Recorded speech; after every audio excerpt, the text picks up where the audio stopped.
Hello friends, आज यहाँ Hindu succession act की बात करेंगे। प्रॉपर्टी ओनर की मृत्यु के बाद उनकी संपत्ति का स्वामित्व किसे प्राप्त होगा और कैसे प्राप्त होगा। The procedure for inheriting property of A deceased person is governed bye Hindu succession act 1956। यह कानून पुरुष और स्त्री के अधिकारों की समानता के सिद्धांत से प्रेरित रहते हुए किसी मृतक की संपत्ति में उनके उत्तराधिकारियों का संपत्ति में अधिकार और स्वामित्व प्राप्त करने के प्रावधान को बताता है। यह कानून हिंदुओं पर लागू होगा जो हिंदू लॉ के अनुसार संपत्ति के उत्तराधिकारी हैं।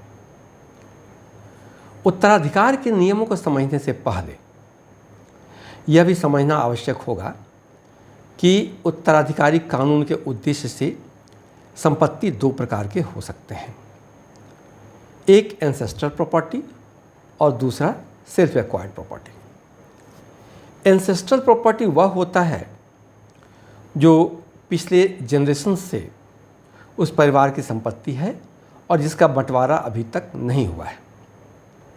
वहीं सेल्फ एक्वायर्ड प्रॉपर्टी वैसी संपत्ति होती है जो किसी व्यक्ति द्वारा अपनी आय से खरीदी गई हो, स्व अर्जित संपत्ति हो। उत्तराधिकारी का क्लासिफिकेशन करें तो यह दो कैटेगरीज में बांटा जा सकता गया है। पहला क्लास 1 एयर्स, जिसमें पुत्र, पुत्री, पत्नी और माँ आते हैं। इसी प्रकार यदि पुत्र या पुत्री की मृत्यु हो जाती है तो उनके पुत्र और पुत्री संपत्ति के हकदार होंगे। और दूसरा क्लास 2 एयर्स है, जिसमें पिता, भाई, बहन, उनके पुत्र और पुत्री अथवा चाचा चाची ये सभी आते हैं। क्लास 1 एयर्स और class 2 heirs Hindu succession act के शेड्यूल में वर्णित है। उत्तराधिकारी निर्धारित करने के पहले यह तय करना होता है कि संपत्ति किस प्रकार की है, अर्थात एंसेस्ट्रल प्रॉपर्टी है या सेल्फ एक्वायर्ड प्रॉपर्टी है। इसके बाद लीगल एयर्स को वर्गीकृत करना होगा कि वे क्लास 1 एयर्स हैं या क्लास 2 एयर्स हैं। अब अगर एंसेस्ट्रल प्रॉपर्टी है तो इसका बंटवारा ज्वाइंट हिंदू फैमिली के सभी सदस्यों के बीच होगा। लेकिन अगर सेल्फ एक्वायर्ड प्रॉपर्टी हो तो इसका प्रथम उत्तराधिकारी क्लास 1 एयर्स होंगे।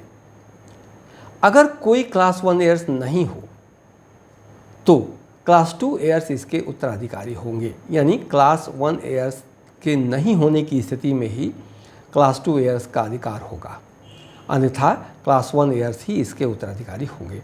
क्लास 2 एयर्स का अगर क्लास 1 एयर्स हैं तो क्लास 2 एयर्स का कोई अधिकार नहीं होगा। इसके बाद उस क्षेत्र के अधिकृत प्रशासनिक पदाधिकारी से लीगल एयर सर्टिफिकेट प्राप्त करना होगा। इसके लिए मृतक का मृत्यु प्रमाण पत्र और मृतक से उत्तराधिकारी के संबंध से संबंधित प्रमाण पत्र देना होगा, या फिर जिला न्यायालय से सक्सेशन सर्टिफिकेट भी प्राप्त किया जा सकता है। इसके बाद जो उत्तराधिकारी होंगे उनके बीच संपत्ति के बंटवारे से संबंधित लिखित दस्तावेज बनाना होगा। जहाँ तक लिखित बंटवारा दस्तावेज का प्रश्न है, उसे रजिस्टर्ड होना आवश्यक नहीं है। यह सभी पक्षकारों की आपसी सहमति से बनाया जा सकता है।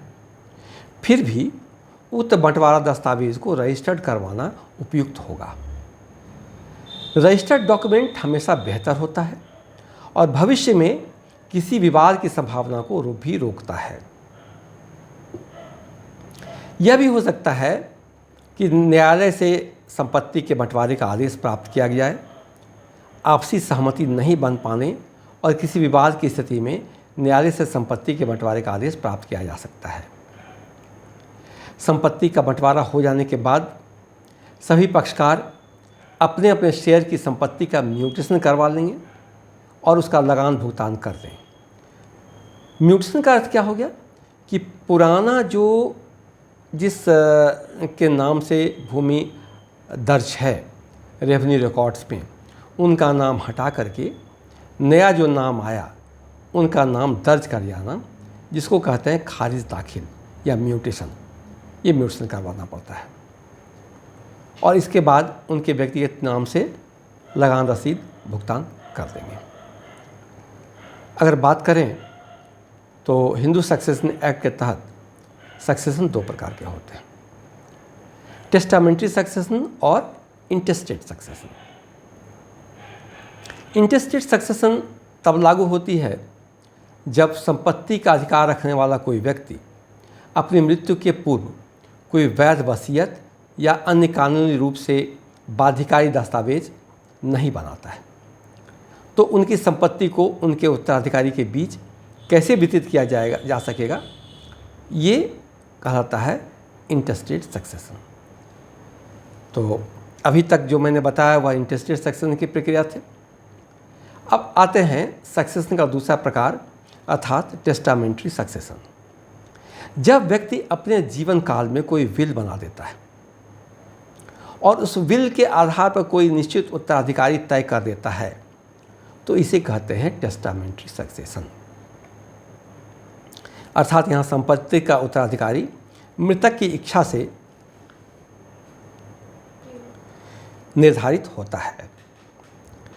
ये तब बनाया जाता है जब एक वसीयतकर्ता, जिसको टेस्टेटर कहते हैं, अपनी संपत्ति को अपनी मृत्यु के बाद किसी विशेष उत्तराधिकारी को हस्तांतरित करना चाहते हैं।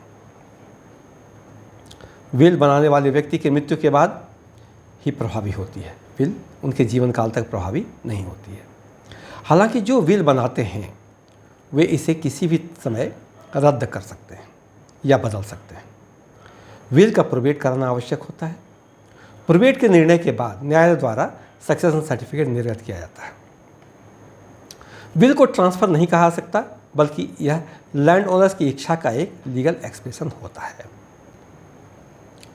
यहाँ स्पष्ट कर दें कि यहाँ ट्रांसफ़र ऑफ प्रॉपर्टी एक्ट लागू नहीं होता है, बल्कि हिंदू सक्सेशन एक्ट के प्रावधानों द्वारा गवर्न होता है।